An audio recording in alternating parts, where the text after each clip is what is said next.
Hey, K through 5 kids. I'm back with another lesson for you guys this week on being a game changer.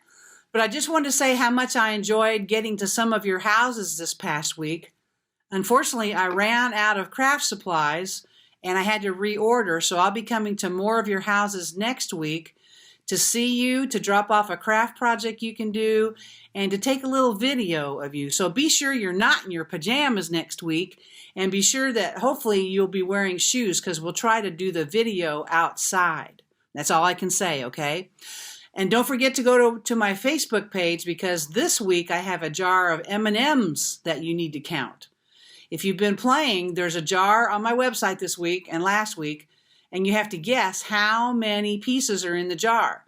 Well, last week it was a jar of goldfish crackers, and the answer was 462, and the winner was William Wassam. He won, so I'll be going by his house with a prize. All right?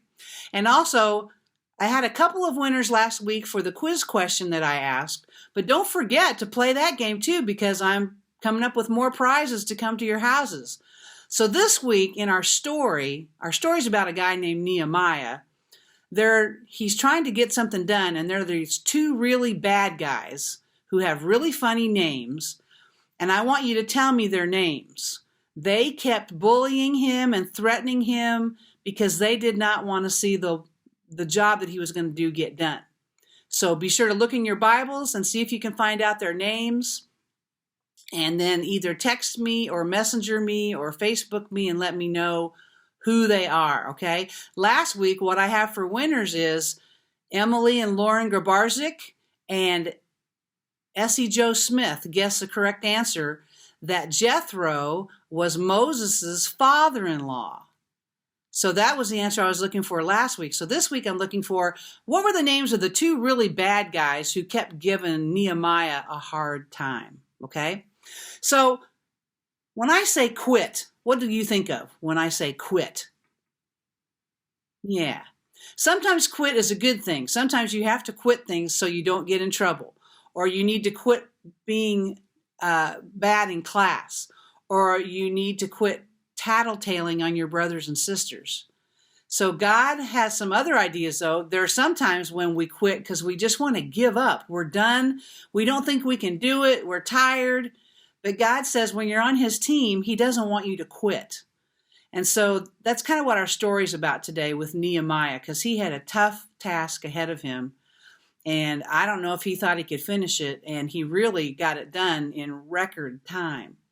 So I'm going to read that story to you right now. And also there's a video on the site for you guys to watch about Nehemiah, some worship songs, there's a coloring page. So be sure. Oh, and then along with our lesson, there's the story from our curriculum. And there's also a funny clip and a life skills clip that you can watch. So there's plenty to watch to learn about how this week God's players on his team don't quit.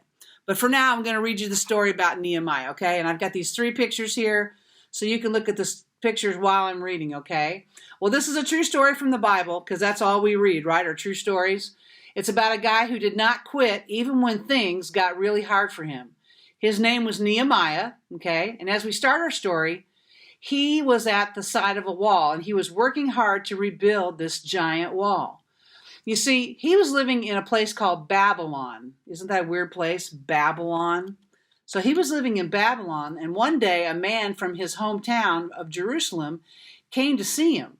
And he told him, Nehemiah said, so how are things going back in Jerusalem? And the guy said, not good at all. And it was really bad news because he said the wall surrounding Jerusalem was in bad shape.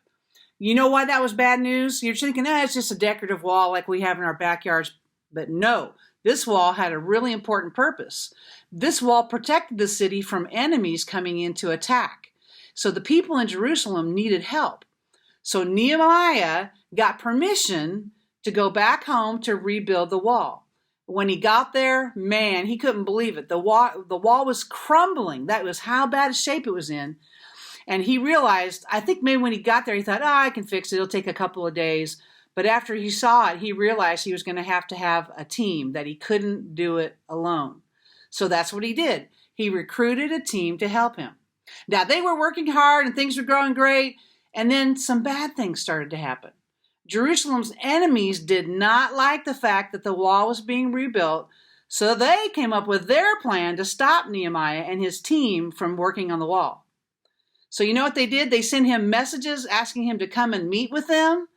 And Nehemiah knew that God wanted him to keep working on the wall, and he didn't have time for distractions like meeting with this men. So he sent them a message back saying that he was really busy working on the wall. And I don't think the bad guys were very excited about his answer because, just think if he'd gone to them, maybe they would have kept him and killed him or threatened his family. But he decided that he needed to stay right there at the wall, okay? Do you think they gave up? Do you think those bad guys gave up? Let's read and see.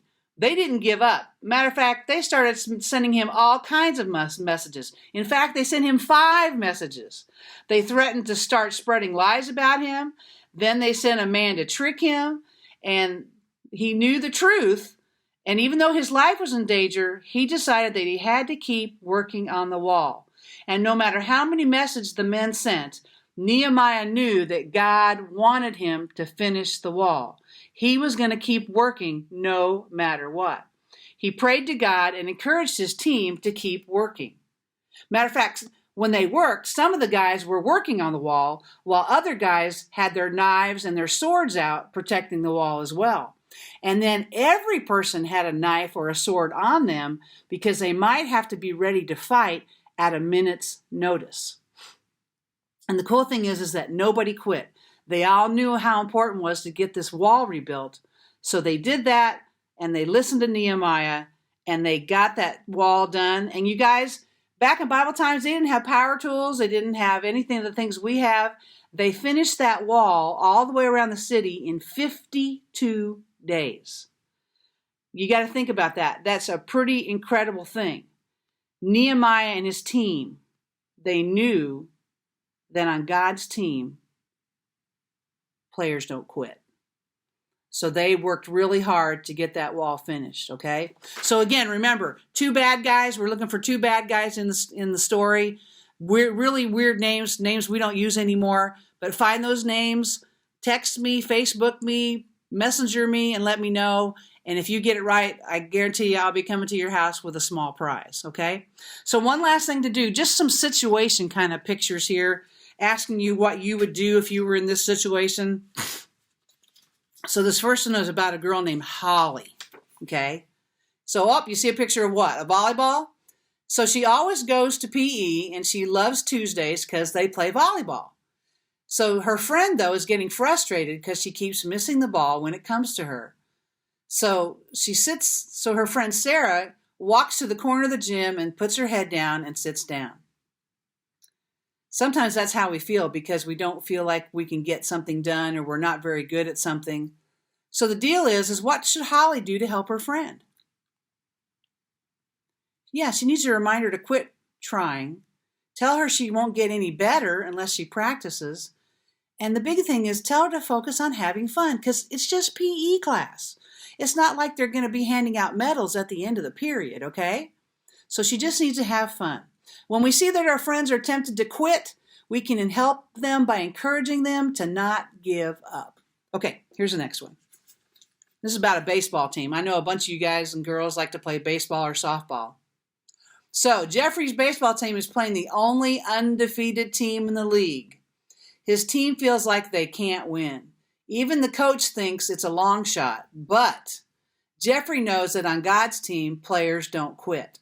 What can he do to help his team? Think about that for a second. Have you ever been in a game like that where they go, oh, you're never going to win? Yeah, he can encourage them to play their best, tell them to have fun, and remind them that the game isn't even over yet. And one of the other things you can do is pray.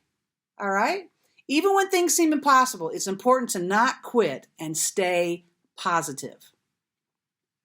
All right, here's our third picture. Another favorite in Monticello. Mike has played on a football team for 2 years.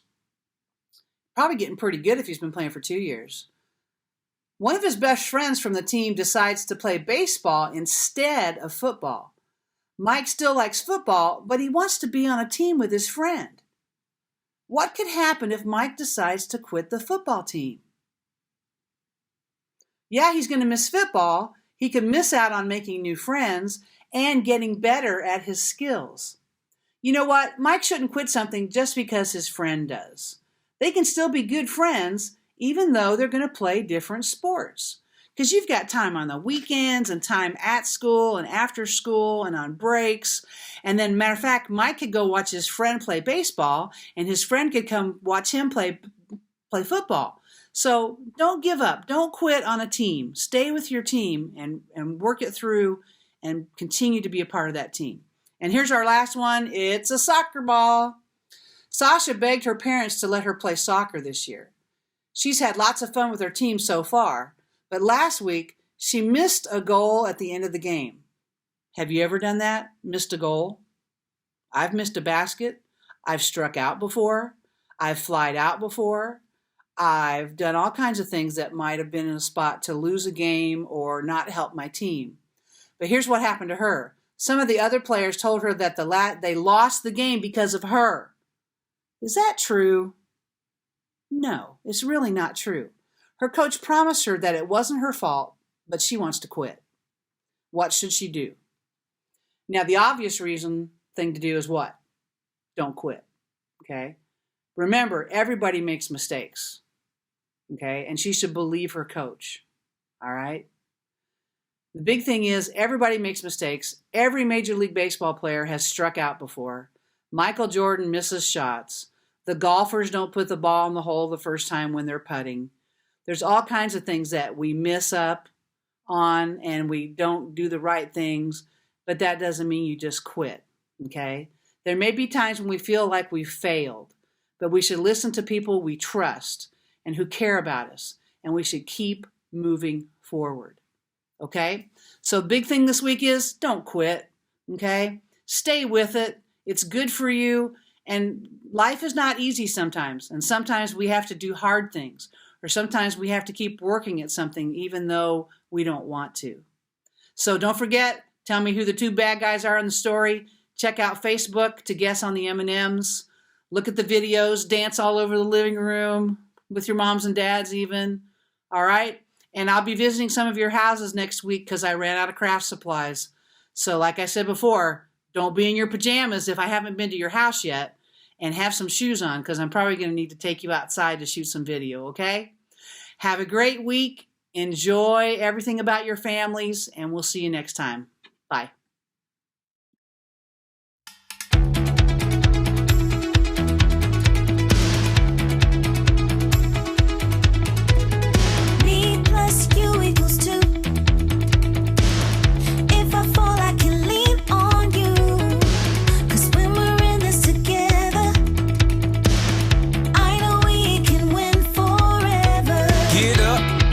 On your feet, lean right, left, rock to the beat, now shout. Get up, jump on your feet, lean right, left, rock to the beat, now shout.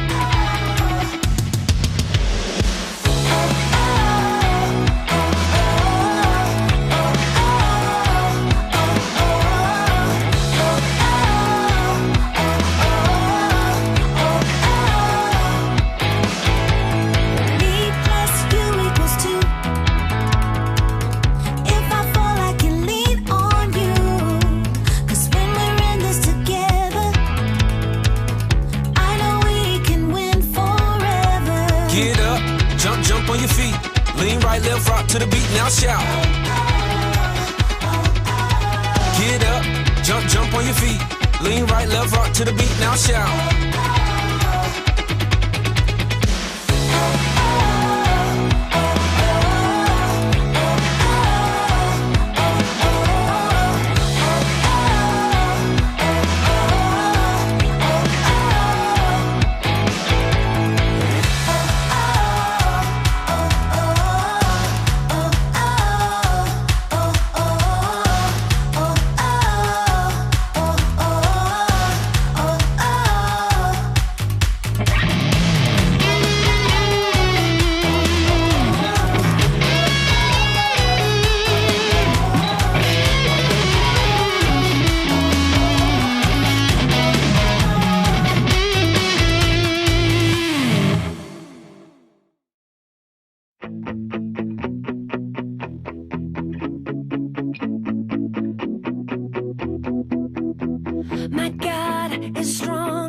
He'll do anything big or small. Nothing is impossible for a super wonderful God. Every day I can know God is always there for me and my family. Every day I can know greater is the one who lives inside me. Super big, super strong, super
Welcome to Trick Shots. The double bounce back shot.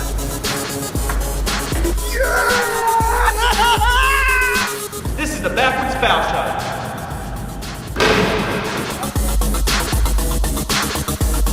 This is the double table shot.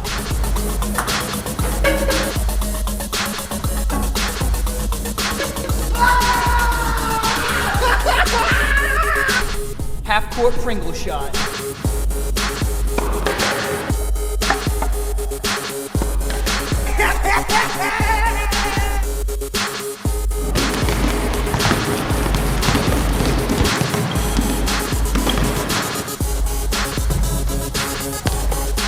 This is the B-ball swoosher.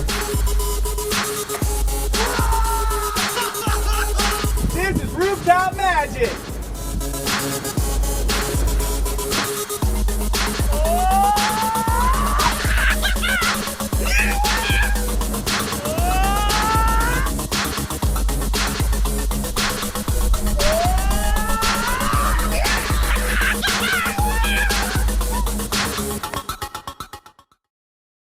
Don't quit.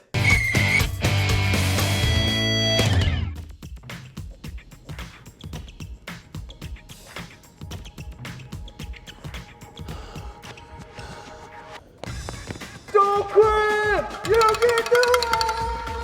Don't quit, Homer! You can do it, Homer! Don't quit!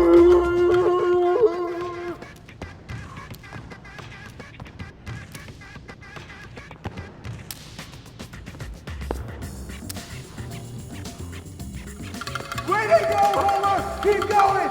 Don't quit! Yeah!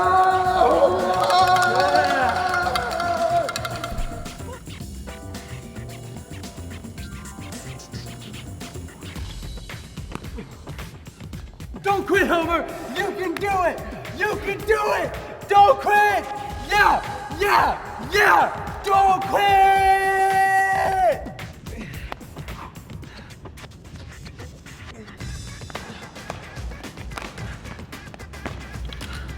You're number one. Say it with me. Don't quit. Don't quit. Don't quit. Don't quit. Don't quit. Don't quit. Don't quit. Don't quit. Don't quit. Don't quit. Don't quit. Don't quit. Don't quit. That's it. I'm done. That was the worst game ever. I couldn't catch, I couldn't throw, I couldn't even hit. I quit. What? No way, man. I mean, come on. Your parents named you Homer. You were basically born to play baseball. Did you hear some of the players on the other team? They were making up all kinds of junk about me. Like I was only playing so I could be team captain. What a lie. I just love baseball, Hey, man. I know, man. I know. Just listen, Homer. Haters are gonna hate. Don't pay attention to those guys. Whatever you do, don't quit. You know something, Hoops? You're right. I can't quit now, no matter what people are trying to do. It kind of reminds me of the story of Nehemiah. Do you remember what I'm talking about? Yeah, of course. With like the wall and the people and things. Just check this out. There was once a guy named Nehemiah. He lived in Babylon and worked as the king's helper. One day, a man from his hometown of Jerusalem came to see him. He had terrible news to share with Nehemiah. The wall surrounding Jerusalem, the one that protected them from enemy attacks, was in bad shape, and they needed his help. Nehemiah knew what he had to do, so he asked permission from the king to travel back to his home and help rebuild the wall. The king told him that he was good to go, so he packed up and went on his way. When Nehemiah arrived, he saw that the wall was in crumbles and that the people of Jerusalem were upset and scared. Nehemiah was glad he came to help, but knew he couldn't rebuild the wall alone. He encouraged everyone to work as a team to rebuild the wall together. Nehemiah's team helped and worked hard, doing their part. But Jerusalem's enemies were not happy about this teamwork. They came up with a plan to stop this rebuild from happening and sent Nehemiah a message, asking if they could talk to him. Nehemiah didn't want to quit, so he sent them back a message saying, "Sorry guys, I'd love to sit and chat, but I'm super busy working with my team to rebuild this wall. Maybe next time." Those guys just wouldn't give up and sent Nehemiah 5 more messages and even threatened to spread lies about him. But each time Nehemiah replied the same way, letting them know that there was no way he was going to quit rebuilding the wall. His enemies realized this back and forth message thing wasn't going to work. This time they hired a guy to try to convince Nehemiah to stop rebuilding the wall. He told Nehemiah that people were trying to kill him and that the only way he would be safe was to go to the temple with him. Nehemiah realized that this guy had been sent by his enemies to scare him. Instead of giving up, Nehemiah kept working and praying to God. He also encouraged the rest of his team to do the same. Soon enough, the wall was finished, and in a record time, only 52 days. Things were tough for Nehemiah and his team, but they never quit. Instead, they worked together, and Jerusalem was again safe from their enemies.